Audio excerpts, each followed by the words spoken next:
मांझी जी जहां तक जो आप बोल रहे हैं कि कहाँ मिलेंगे नहीं मिलेंगे, तो ये उनकी आत्महत्या भरा कदम होगा। हम उनसे अपील करेंगे कि देश के लिए सोचिए। महागठबंधन में विपक्षी एकता में आपका कहाँ जगह है, नहीं जगह है, लेकिन देश के लिए सोचिए। राजनीति देश के हित में होता है और देश हित किसी की कृपा पर नहीं होती है।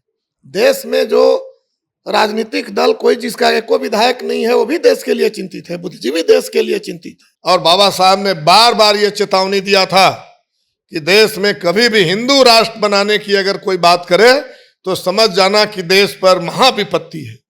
तो अगर कोई हिंदू राष्ट्र बनाने की बात करता है, कोई सेंगोल का संकेत देकर के पूरे देश को ये संदेश देना चाहता है कि जिस तरह से राजा का मुकुट, राजा का राजगद्दी का ट्रांसफर होता था, एक राजा दूसरे राजा को देता था, राजा अपने बेटा को देता था, वैसा लोकतंत्र अब देश के अंदर चलेगा।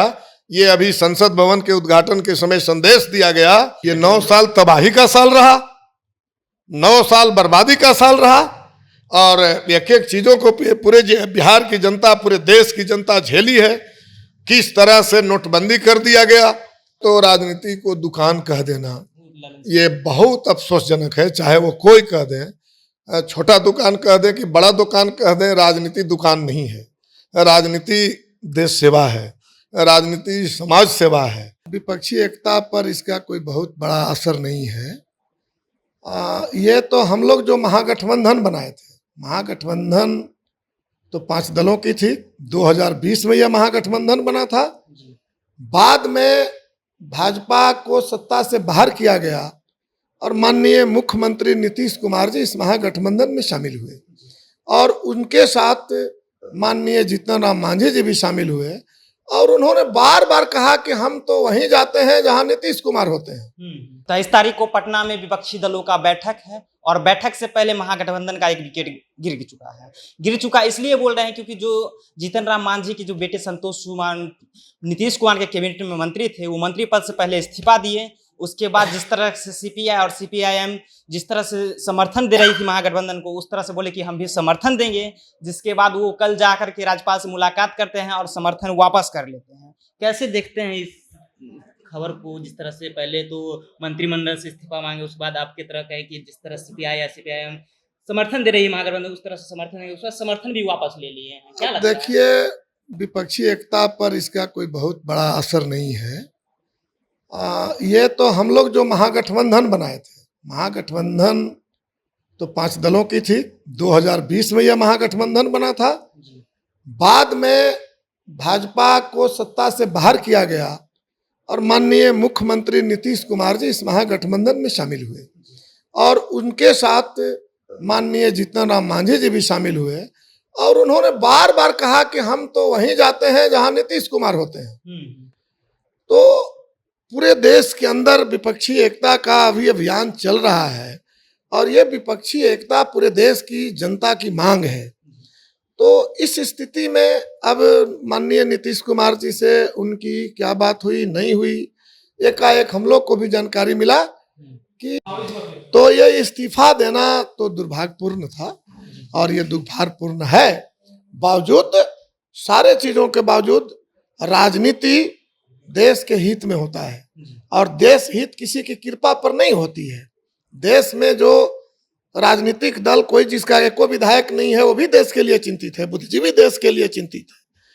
तो अगर इस तरह से अगर मांझी जी के विषय में आप लोग जानकारी दे रहे हैं कि वो राज्यपाल से मिले तो कहाँ मिले, तो कहाँ मिले, अगर देश के खिलाफ वो कदम बढ़ाते हैं तो ये दुर्भाग्यपूर्ण होगा। और 2024 में महागठबंधन बिहार मॉडल जो इतिहास रचने जा रहा है, जो पूरे देश में विपक्षी एकता बन रही है, जो 1974 के आंदोलन जैसा ये चुनाव एक आंदोलन का रूप लेने जा रहा है, उस इतिहास में किसी का नाम छूट जाए तो ये दुर्भाग्यपूर्ण होगा। और इसीलिए छोटे छोटे जितने दल हैं पूरे बिहार के अंदर, देश के अंदर, हम लोग उम्मीद किए हुए हैं कि सारे दल एक मंच पर आए देश बचाने के लिए, संविधान बचाने के लिए, लोकतंत्र बचाने के लिए। तो हम लोग तो यही विपक्षी एकता बना रहे हैं। जदयू के जो राष्ट्रीय अध्यक्ष ललन सिंह हैं वो बयान देते हैं कि ये लोग छोटी छोटी दुकानें खोले हुए हैं, तो क्या आप लोग पर भी नजर? नहीं, देखिए, सबसे पहले तो राजनीति को दुकान कह देना ये बहुत अफसोसजनक है, चाहे वो कोई कह दे, छोटा दुकान कह दे कि बड़ा दुकान कह दे, राजनीति दुकान नहीं है। राजनीति देश सेवा है, राजनीति समाज सेवा है और ये दुकान नहीं है। एक व्यक्ति भी अगर देश के लिए कोई सोचता है तो भी देश हित में उनका एक स्वागत जो कदम है, अगर वो सोचते हैं, अगर वो कुछ करते हैं। तो ये किस परिस्थिति में किन लोगों ने क्या बोला ये मायने नहीं रखता है, लेकिन ये जरूर मायने रखता है कि देश के विषय में अगर कोई एकता बन रही है, उसमें अगर कोई भीतर घात करे या एकाएक उससे निकल करके कहीं वो दुश्मन के खेमे में जाए तो ये दुर्भाग्यपूर्ण है। और ये महागठबंधन और पूरे देश की जनता कड़ी नजर बनाए हुए है, क्योंकि ये देश की मांग है और इसलिए कौन क्या बोल रहा है नहीं बोलना चाहिए, दुकान नहीं बोलना चाहिए। हम कोई दुकानदार नहीं है और ये उचित नहीं है। लेकिन मांझी जी जहाँ तक जो आप बोल रहे हैं कि कहाँ मिलेंगे नहीं मिलेंगे, तो ये उनकी आत्महत्या भरा कदम होगा। हम उनसे अपील करेंगे कि देश के लिए सोचिए। महागठबंधन में विपक्षी एकता में आपका कहाँ जगह है, नहीं जगह है, लेकिन देश के लिए सोचिए। 2024 देश के विषय में सोचने के लिए ये महागठबंधन बन रहा है। इससे इतर उठाया गया कदम आत्मघाती कदम होगी, आत्महत्या होगी। इससे हम चाहेंगे कि परहेज किया जाना चाहिए। जिस तरह से बीजेपी आरोप लगा रही है कि आप लोग की जो पार्टी है वो कहीं ना कहीं कहा जा रहा है कि वो दलित विरोधी पार्टी है, क्योंकि दलित परिवार से आते थे जीतन राम मांझी, उनको विलय पार्टी में विलय करने के लिए बोल रहे थे। हम तो दलित से ही उनकी पहचान आज देश के अंदर बन रही है। हालांकि वो दलित पहचान के साथ नहीं है। बाबा साहब भीमराव अम्बेडकर, उन्होंने ही सबसे पहले देश में संदेश दिया था, दलितों को आरक्षण दिया था, देश में लोकतंत्र दिया था और बार बार वो बात बोल रहे थे कि देश में जो सामाजिक समानता है उसके लिए अभी काम करना होगा। अगर समय रहते काम नहीं किया गया तो इस संविधान पर खतरा है। और बाबा साहब ने बार बार ये चेतावनी दिया था कि देश में कभी भी हिंदू राष्ट्र बनाने की अगर कोई बात करे तो समझ जाना कि देश पर महाविपत्ति है। तो अगर कोई हिंदू राष्ट्र बनाने की बात करता है, कोई सेंगोल का संकेत देकर के पूरे देश को ये संदेश देना चाहता है कि जिस तरह से राजा का मुकुट, राजा का राजगद्दी का ट्रांसफर होता था, एक राजा दूसरे राजा को देता था, राजा अपने बेटा को देता था, वैसा लोकतंत्र अब देश के अंदर चलेगा। ये अभी संसद भवन के उद्घाटन के समय संदेश दिया गया। तो ऐसी स्थिति में पूरे देश के लोकतंत्र का हिफाजत करना, बाबा साहब के सम्मान करना है। और बाबा साहब के सम्मान के अलग कोई दलित की बात हो ही नहीं सकती। इसीलिए कि सबसे निचला पौधान में समाज में दलित है। बाबा साहब दलितों को केंद्र में रखकर, निचले पौधान को केंद्र में रखकर संविधान बनाए थे। और संविधान के खत्म करने की कोई साजिश कर रहा हो और उसी के साथ अगर कोई मिल करके बात करे या संविधान को खत्म करने वाले लोग दलित की बात करे तो इस पर कौन विश्वास करेगा, उस पर कोई नोटिस नहीं लेगा। और इसलिए मोदी जी को या भाजपा वालों को ये कहने से फुर्सत मिलने वाला नहीं है। 2024 में उनको जाना ही होगा। इसकी पूरी तैयारी पूरे देश के विपक्षी एकता के साथ देश की जनता भी कर रही है। लास्ट क्वेश्चन है, बीजेपी 9 साल बेमिसाल नरेंद्र मोदी का हर एक प्रखंड में मना रही है और जनता को बता रही है कि नरेंद्र मोदी ने 9 साल में क्या क्या किया।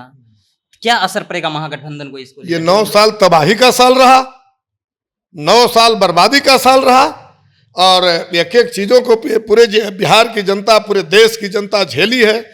किस तरह से नोटबंदी कर दिया गया कि बड़े नोटों में जो है भ्रष्टाचार की गुंजाइश है, काला बाजारी की गुंजाइश है और किस तरह से बड़ी चालाकी से 1000 के नोट बंद करके 2000 के नोट चालू कर दिया गया। और काम भर पैसा जब जमा हो गया भाजपा वालों के यहाँ तो अब 2000 के नोट बंद कर रहे हैं, क्योंकि नोट तो उन्हीं के पास सब चला गया है।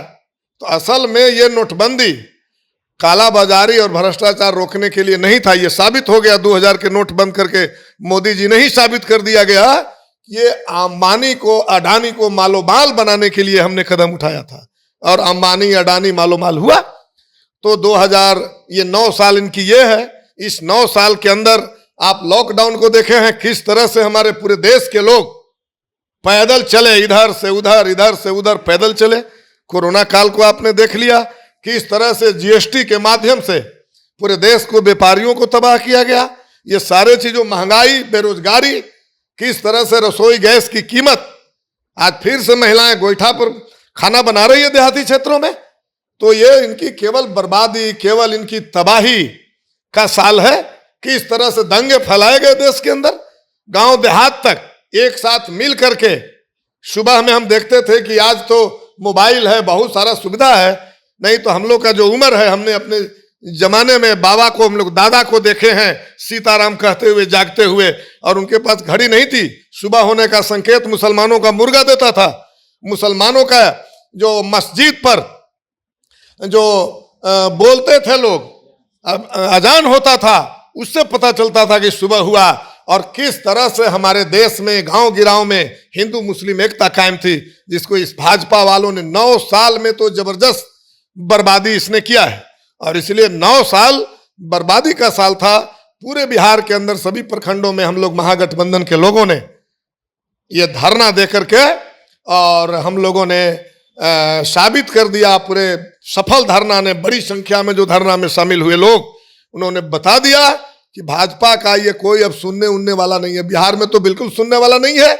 और बिहार में जो मॉडल बना, ये चले थे महाराष्ट्र से लेकर के और पहले वाली कर्नाटक और मध्य प्रदेश तक ही बुलडोजर चलाते चले थे। चुनी हुई सरकार, जनता ने सरकार बनाई, दूसरे का जबरदस्ती ये सरकार बना रहे थे और बता रहे थे बुलडोजर चल रहा है।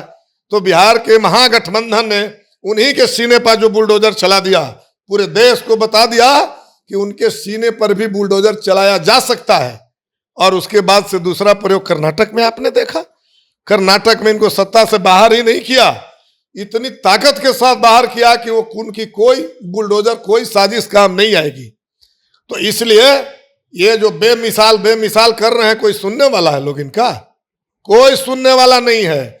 इसलिए हम लोग आपके माध्यम से मोदी जी को और भाजपा वालों को कहना चाहते हैं कि ये जो मोदी जी हैं, ये चाहे जितना भोकार पा रहे, इनका रुसगदी विदाई होने ही वाला है, होगा ही। 24 में इनको जाना ही पड़ेगा।